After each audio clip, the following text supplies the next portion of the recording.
Mike Ditka is quoted as saying, "Leadership in sports isn't just about being the loudest voice or the fastest player. It's about inspiring others to rise to their best, leading by example and uplifting the team both on and off the field." Let's talk about leadership through sports on today's episode of the Playing with a Purpose podcast.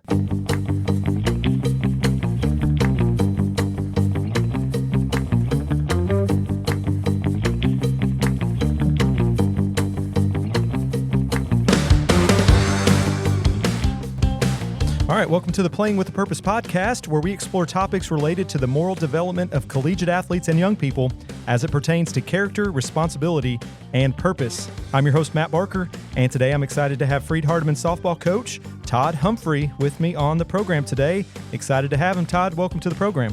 Thanks, Matt. Glad to be here. Appreciate what you're doing. Glad to have you on, and there's a few different reasons I had you on. I know you pretty well. I've worked with you for quite a while when I worked in the athletic department, and you're unique in a way that a lot of coaches can't say this, but for a long time you coached two sports at the collegiate level, and it's hard enough coaching one. You've been at Freed-Hardeman since 2000, so about 25 years, and 3/4 of that time, I would say, if not more, you coached volleyball and softball, and now you've dedicated all your time to just softball. Probably have seen a lot with leadership from not only you, but also from the players that you've coached over the years. So that's why I really wanted to have you on today to talk about the topic of leadership through sport. What was it like coaching two for all that time, though, Todd? Yeah, I know that's probably a challenge to do that. It was a challenge.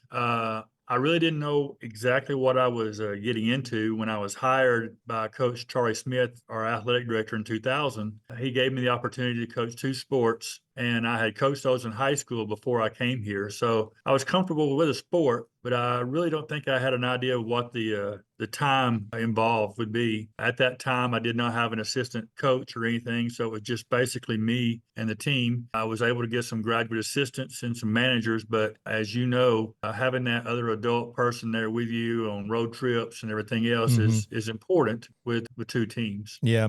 And now tell us a little bit about, we mentioned you started at Freed-Hardeman in 2000. You were in Memphis, I believe, before that, grew up in Arkansas, but tell us a little bit about your background, kind of what led you where you are today, so our listeners can get an appreciation for how you got where you are today. Well, sure. I attended college at Harding University in Searcy, Arkansas, right after high school. Played baseball there for a little while, and then I fell in love with a volleyball player. Kind of introduced me to the sport of volleyball, and I grew to love it. So I got involved with volleyball by just being a manager, basically, and then finally moved up the ranks to assistant coach or a graduate assistant at the time. Did that for, I guess, 3 or 4 years while I was finishing up my education. And then after graduation, I got a job as the head volleyball coach at a school at Harding Academy in Memphis. And by that time, I'm married, and Susan, my wife, and I just moved to Memphis. You know, a lot of coaches will agree to this, that when you're in high school, you coach whatever they ask you to coach. Right. And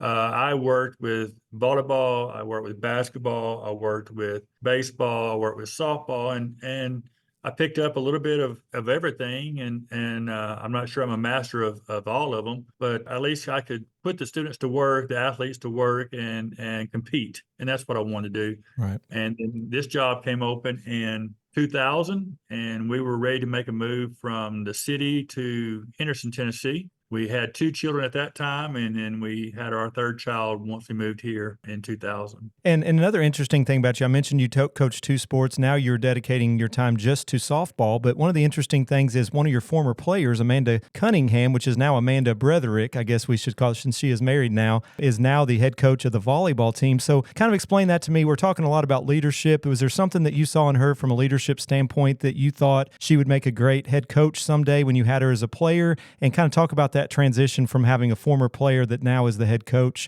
Tell me a little bit about that. Well, in 2020, we were able to start hiring assistant coaches. We added JV program, and we had more people on the roster, which gave us the opportunity to hire assistant coaches. And I knew Amanda.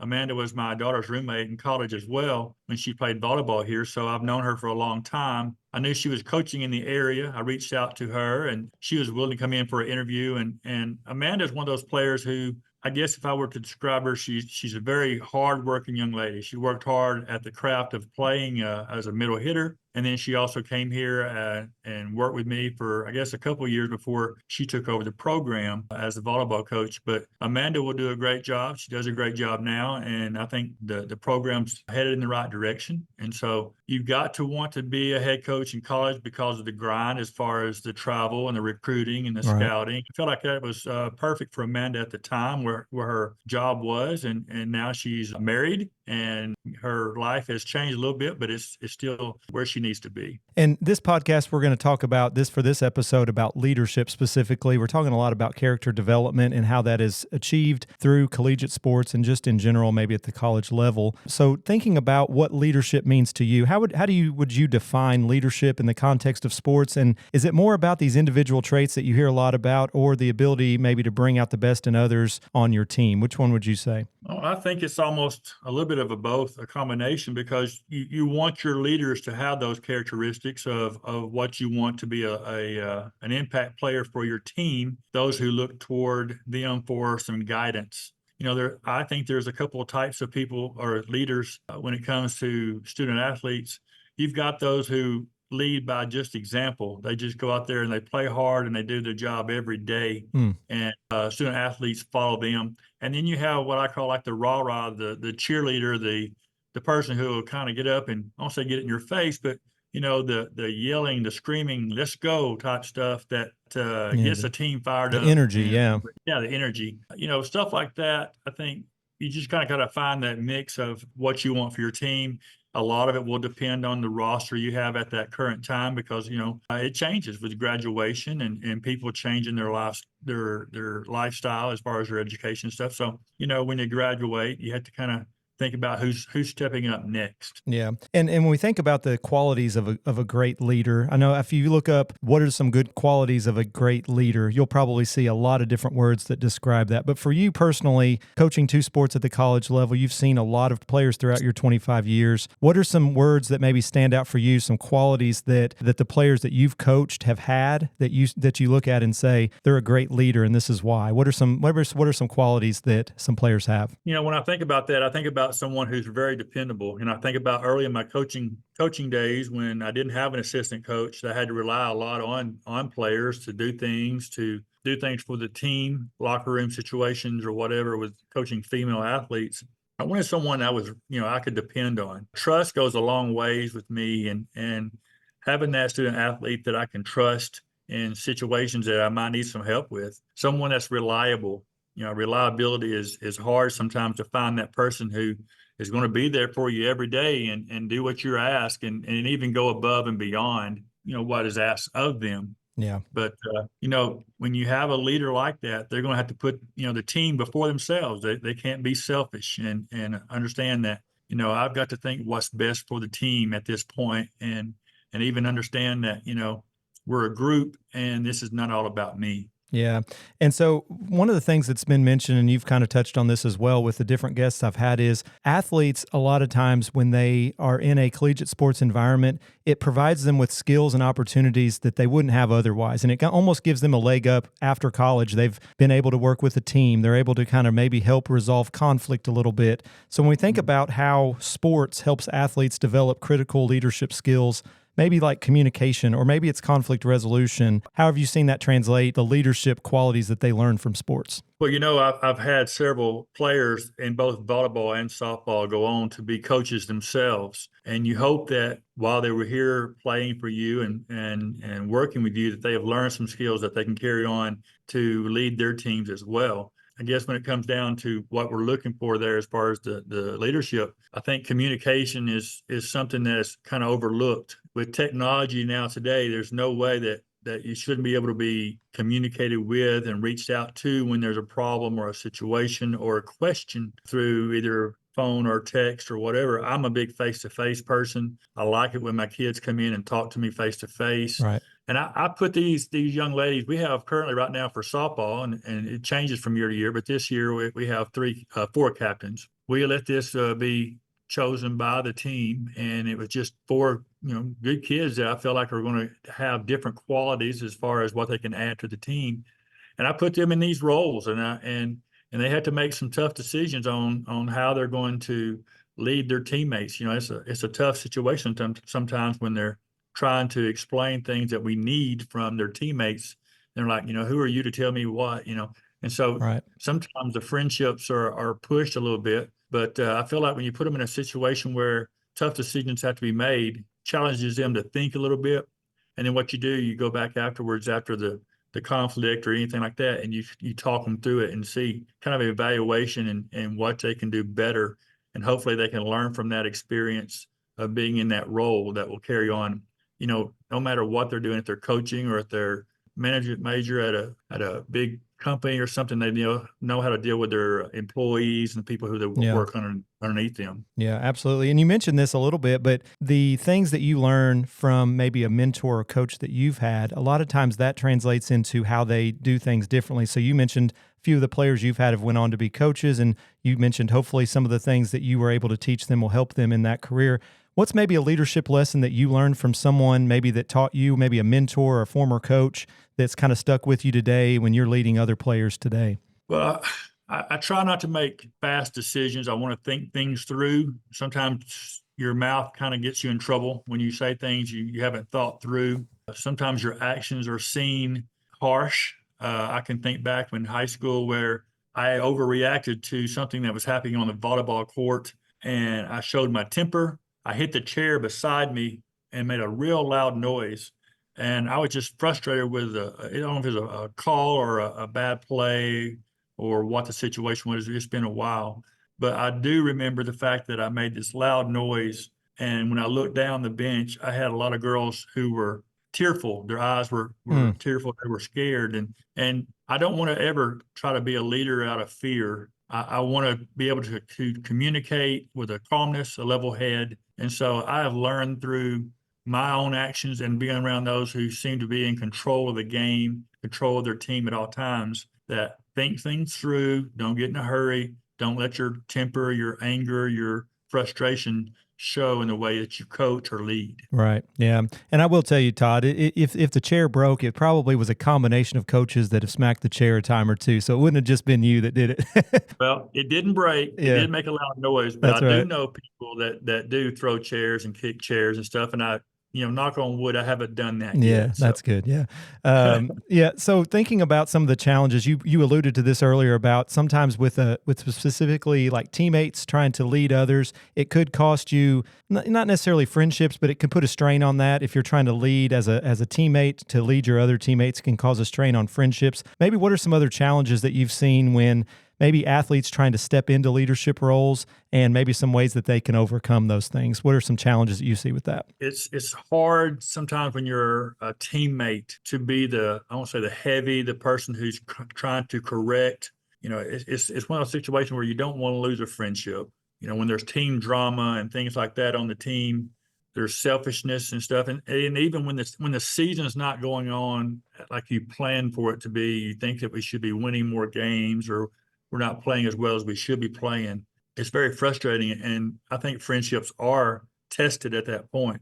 Some people can roll the punches. They understand the role of that person that they nominated, they asked to be in that position. Right. But sometimes, it causes drama. And one thing that really tears a team apart is drama. And, coaching girls and guys are so different.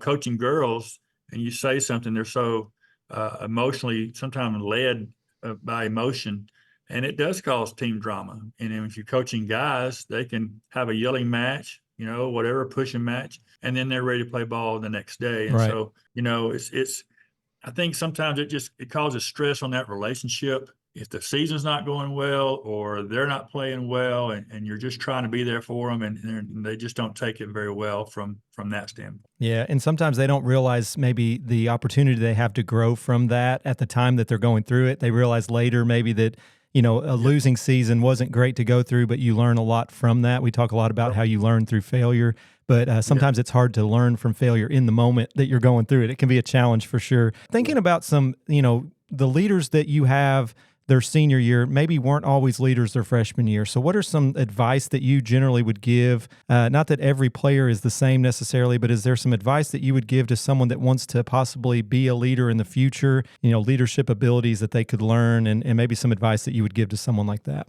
Well, you don't have to be nominated a captain to be a leader on the team. There are several people, and I can just think of a few, but I'll just throw my wife out there. My wife is one who was a very successful college athlete. She's in the Hall of Fame for her play at Harding University, and she would say things in the huddle and stuff that would encourage her teammates.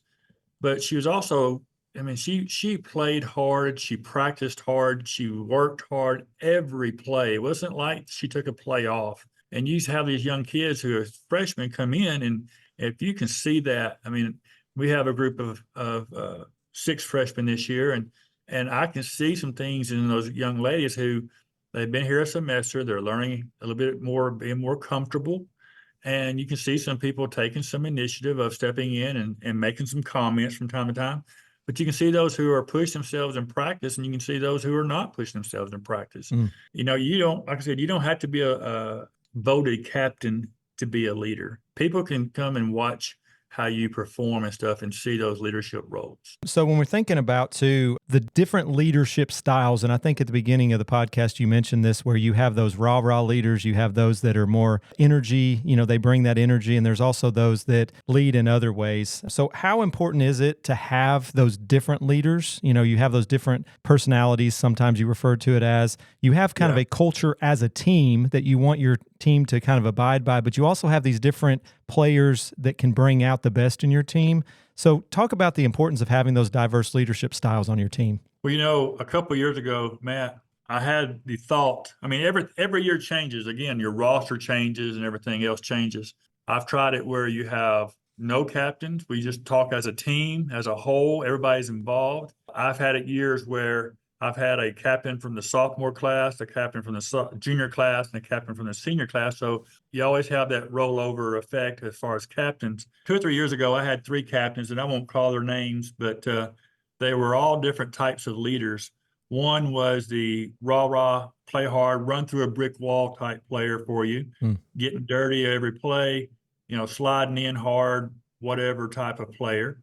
And then I had the player who was very analytical. And when we had a problem or a situation come up that we needed to think through, I could look to her and kind of get some, I guess, feedback, information from her. And then Sure. I had the one who was emotional, who could go to talk to these young ladies and be their friend, but yet be their leader. And so I won't say a stern, but they weren't intimidated by her coming and talk to her. So those 3 different girls, and like I said, I won't say their names, but they all had different qualities, which made up a great group of captains that year. And we were successful and went to the World Series that year. So that doesn't always mean you will have success, but that was a great season with great leaderships. And it's very tough sometimes when you have seasons that no one steps up to be a leader. Most of the time, we do not vote or select captains until the spring semester, because we want people to have the chance to step up and be that leader during the fall and in the workouts in the fall. So the teammates can kind of see who can we lean on, who can we look to get the advice or the guidance as one of our team leaders. Yeah. And what role does the coach play in that? You're looking for these different people who are going to step up. Does the coach play any role in that, or is it kind of how the teammates respond to them? And how do you cultivate that maybe as a coach? Well, I think it's how the team responds to them, because, there's going to be situations I can only go out and visit at the mound in the circle one time an inning or whatever. Yeah. So you've got to have people on the field that you depend on and you can count on to be that person. It goes back to what we talked about earlier in the podcast, where you have to be able to communicate with them and they have to be able to communicate with you. I very seldom get surprised by those who are picked, if that makes sense. I can usually pick them out, and it usually comes out to the votes and stuff of who's going to be selected as the captain. Right. I've even had people before, I won't call names, but they've almost campaigned to be captain. They wanted to be captain, Yeah. and you could kind of tell that they wanted to be in that role. So they didn't put up any signs, vote for me or anything, but you could tell that they were kind of going above and beyond to win that confidence in their teammates, because they wanted that challenge. They wanted that role. They wanted to be the leader for that group. Yeah. So if you had to say one thing, what's the most important thing a coach can do to promote leadership development within their team. And we talk a lot about on this podcast about how leadership, learning these qualities can help you develop character as well, because leadership, a lot of times, especially when we think about some of the core values of the NAIA, servant leadership, right? Part of leadership is you're looking out for the interests of others, you're serving others. So as a coach, what's the most important thing to keep in mind when you're trying to promote those leadership qualities among your players? I think it sounds bad, but kind of letting them be in a situation and make mistakes.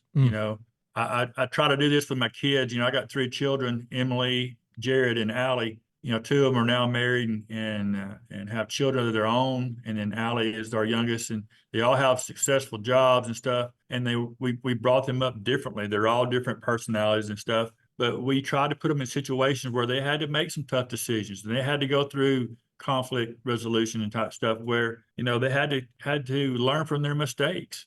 And if I try to be the leader for them, they're not learning anything. And I think that they have to kind of trial by error sometimes, because we only have them for 4 years, and then they graduate and they go on and they're part of a company, they're part of a staff somewhere else.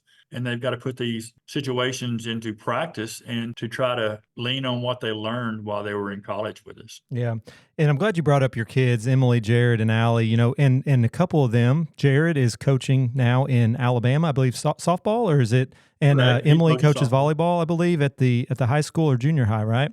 So speaking of specifically about your children, as you've seen them kind of grow throughout their time as playing career and now coaching, is there anything that you see from them, from you as a coach, that you maybe don't like, maybe some things maybe you didn't wish they'd pick up from you? Or yeah, sure. Yeah. I can throw them under the bus, Do I it. guess. Yes. Throw myself under the bus. Emily is a very compassionate coach. She is a player's coach. She's trying to get the best out of the players she has. I've always been, I guess, accused of being too much of a player coach and not more of an X and O coach sometimes.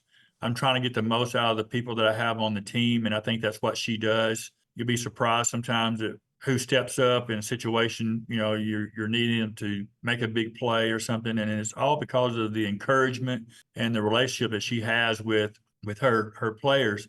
Now, Jared is that fiery person. Jared is going to be, he's the fist pumping, and he's the let's go type person, and sometimes his mouth will probably get him in trouble, because that's what I did. And the running joke was, when he played baseball, is I tried to be out in the outfield where no one could hear me say some of the things that I said. And, Yeah. and it's different when your kids play, I guess. When you're emotionally involved with when your kids play, you want the officials and referees to make those calls and that are not harmful for your team. And I've seen that, but I think they both matured as coaches and successful. And if it's one thing that we wanted to, Matt, is you want your kids to do what they want to do. You don't want them to think that they have to coach because I am a coach and their mom was a coach. Right. Mom coached student coach for 15 years at the high school level. And so, it's one of those things that you have to have a passion to do. We haven't talked about passion yet. Yeah. But when I was doing 2 sports with no assistant coach, people say, I don't know how you did it. I don't know how you put up with all this and did all this and worked hard and did all this stuff. I enjoy what I do. I've made the comment several times. I want to retire from Freed-Hardeman. I want to be one of those coaches that are looked at when I do retire, that I was successful and I was good for the school. I was good for the student athlete. I don't say a legacy, but you want to make sure people remember that it was a good situation. Right. And I think that passion part makes a difference, and it goes back to the student athletes as well, where to be a leader, to be that person, you really got to enjoy the game. I think about Cassie Hayes. Cassie played ball for me, and then she worked for me for 1 year as an assistant coach before she got her own head coaching job. I don't know that I've coached a more passionate player than Cassie Hayes. You could tell when she was on the field and off the field the difference in the level of play by the energy that she brought on the field. And I know you probably saw her play some while you were with the athletics, and that energy and that passion just fed over. It was infectious to the team, where we just caught fire and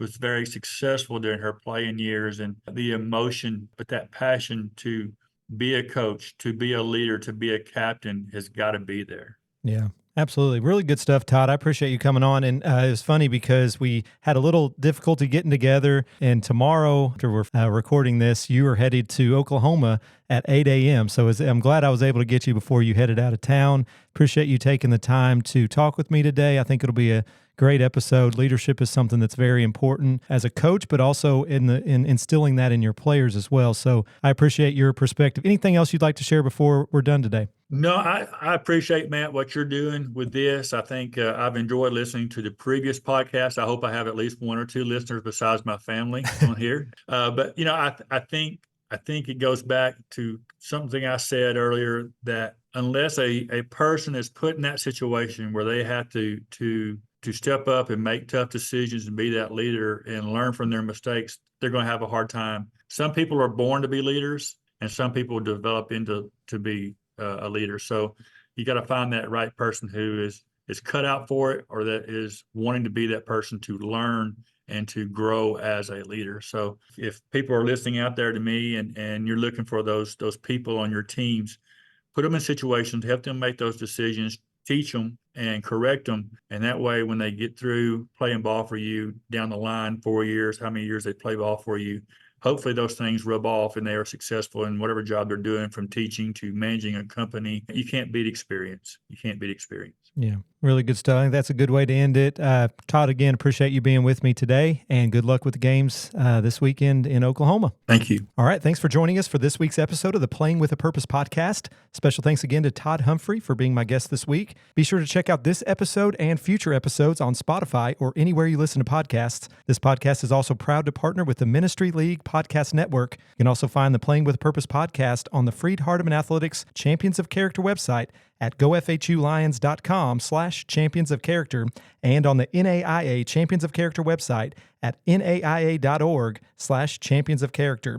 Join us for our next episode as I talk with Freed-Hardeman head men's soccer coach Jason Elliott on the topic of dealing with adversity. And remember, winning isn't just about the scoreboard, it's about the character we build along the way. We'll see you next time on the Playing with a Purpose podcast.